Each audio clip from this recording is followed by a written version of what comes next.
அர்த்தாங்கினி, திருதராஷ்டிரரின் பத்தினி, இன்று நான் உனக்கு சாபம் வழங்குகிறேன்.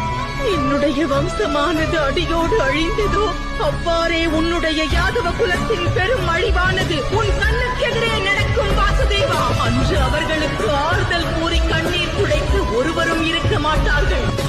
எவ்வாறு இன்று இந்நகரம் களை இழந்து இருளில் மூழ்கியுள்ளதோ, இதை போலவே ஒரு நாள் உனது நகரமும் சமுத்திரத்தில் மூழ்கி அழிவை பெறும்.